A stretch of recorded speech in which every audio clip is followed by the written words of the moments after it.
Lives Matter, because there are some people who are not understanding where Black Lives Matter is coming from. They just don't understand.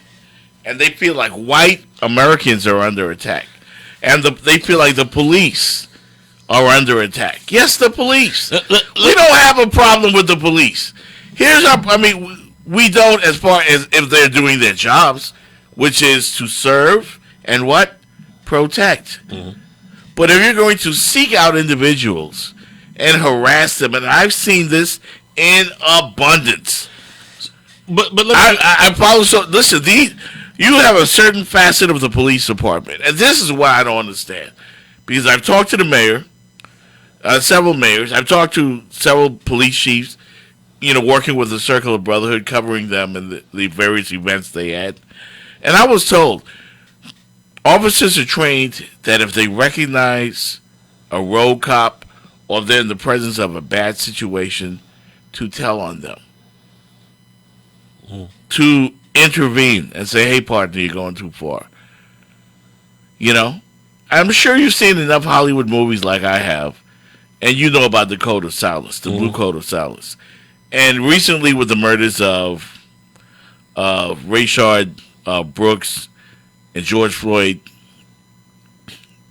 we seen officers suddenly get the blue flu and say, I'm not going to work, and we're protesting because this is not fair, that's not fair. Where are the good cops?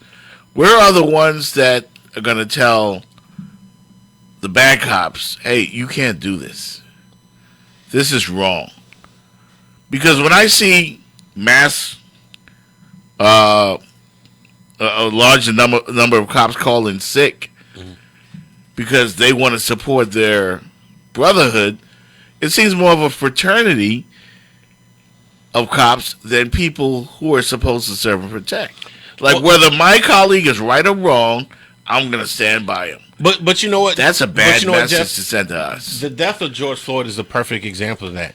You had a cop who purposely, maliciously turned his back on what he knew what was going on. Yes. He stood there and acted and pretended to control the crowd. The crowd of what? 3 people? Yeah. Come on, Jeff. You saw what happened to one of the cops that in the Minnesota situation over the weekend. He was harassed. One of the cops who was only on the job for 4 days, 3 or 4 days. He was harassed at a store in Minnesota by somebody who recognized him as one of the cops.